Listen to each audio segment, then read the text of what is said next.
কিছুক্ষণ পর সাভারে জাতীয় স্মৃতিসৌধে ১৯৭১ সালে মহান মুক্তিযুদ্ধের শহীদদের প্রতি শ্রদ্ধা নিবেদন করবেন তারেক রহমান।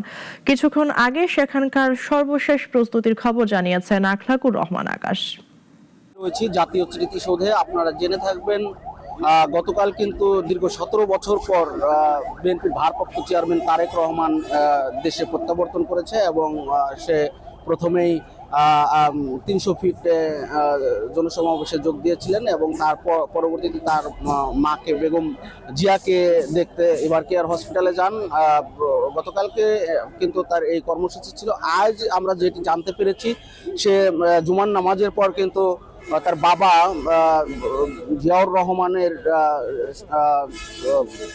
সমাধিতে আপনার পুষ্প পুষ্প যাবেন এবং তারপর কিন্তু এই সাভারের জাতীয় স্মৃতিসৌধে আসবেন। এবং আমি এই মুহূর্তে রয়েছি জাতীয় স্মৃতিসৌধে কিন্তু তারেক জিয়ার আসার কথা রয়েছে বিধায় কিন্তু এখানে সকাল থেকেই নিরাপত্তার চাদরে কিন্তু জাতীয় স্মৃতিসৌধ এলাকা ঘিরে রাখা হয়েছে। এবং আমরা যদি আপনাদের একটু দেখাই, এখানে কিন্তু সকাল থেকেই জাতীয় স্মৃতিসৌধে সাধারণ দর্শনার্থী প্লাস আপনার গণমাধ্যম কর্মীদের কিন্তু প্রবেশে একটা রেস্ট্রিকশন আনা হয়েছে। এবং আপনাদের যদি দেখাই, এখানে বিএনপির ভারপ্রাপ্ত চেয়ারম্যান তারেক রহমান আসার উপলক্ষে কিন্তু জাতীয় স্মৃতিসৌধে কিন্তু ইতিমধ্যেই নেতাকর্মীরা ভিড় জমাতে শুরু করেছেন। এবং আমরা সাভারের এই ঢাকা আরিচা মহাসড়কটি আমিনবাজার থেকে যেই আপনার স্মৃতিসৌধ এলাকা পর্যন্ত কিন্তু আমরা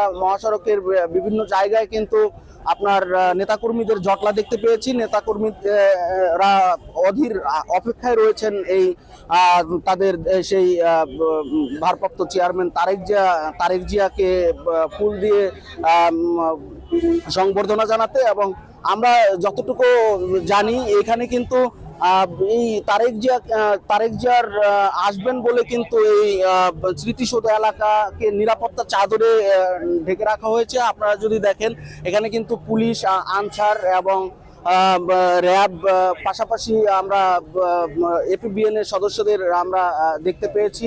আমরা স্মৃতিসৌধ কর্তৃপক্ষের সাথে আমরা কথা বলেছি, তারা বলছেন আসলে কঠোর নির্দেশনা রয়েছে বিধায় কিন্তু এই স্মৃতিসৌধ এলাকাকে নিরাপত্তার চাদরে ঢেকে রাখা হয়েছে। তো আমরা এখনো নিশ্চিত হতে পারিনি এই তারেক জিয়া কতটা নাগাদ এই স্মৃতিসৌধে আসবেন। তো অসমর্থিত সূত্র আমাদেরকে জানিয়েছেন ৩টার পরপর তিনি এই জাতীয় স্মৃতিসৌধে আসবেন এবং জাতির শ্রেষ্ঠ সন্তান শ্রেষ্ঠ সন্তান শহীদ মুক্তি যারা রয়েছেন, ৭১-এ যারা শহীদ হয়েছেন, তাদের সম্মানে এই জাতীয় স্মৃতিসৌধে পুষ্পস্তবক অর্পণ করবেন। আখলাকুর রহমান আকাশ, নাগরিক টেলিভিশন, সাভার।